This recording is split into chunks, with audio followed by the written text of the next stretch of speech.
الحمدللہ وحدہ والصلاۃ والسلام علی من لا نبی بعدہ وبعد۔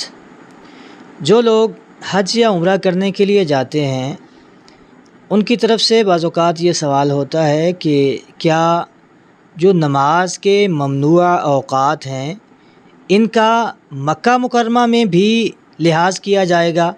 یعنی مکہ مکرمہ میں بھی آپ یہ دیکھیں گے کہ فجر کی نماز کے بعد میں نے کوئی نماز ادا نہیں کرنی، یا ظہر سے پہلے جو زوال کا وقت ہے اس میں، یا جو سورج غروب ہو رہا ہے اس وقت میں، کیا ہم ان اوقات میں بیت اللہ میں بھی نماز ادا نہیں کریں گے، یا بیت اللہ میں جا کے اس چیز کا خیال نہیں کیا جائے گا؟ جامع الترمذی میں، سنن نسائی میں اور سنن ابی داود میں رسول اللہ صلی اللہ علیہ وسلم کا یہ فرمان موجود ہے۔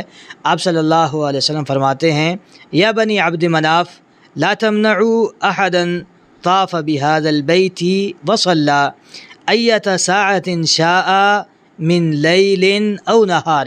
آپ صلی اللہ علیہ وسلم مکہ والوں کو مخاطب کر کے فرماتے ہیں: اے بنی عبد مناف، اس گھر میں کوئی کسی بھی وقت میں طواف کرے یا نماز ادا کرے تو اسے منع نہ کرو۔ تو بیت اللہ میں یہ زوال کا یا سورج نکلنے کا یا غروب ہونے کا کوئی اعتبار نہیں ہے۔ وہاں پہ آپ جس وقت چاہیں نماز ادا کر سکتے ہیں، جب چاہیں آپ طواف کر سکتے ہیں، طواف کے بعد کے 2 نوافل آپ جس وقت ادا کرنا چاہیں کر سکتے ہیں۔ بیت اللہ میں ایسی کوئی رکاوٹ یا منع نہیں ہے۔ اللہ رب العزت ہمیں سمجھنے کی توفیق عطا فرمائے۔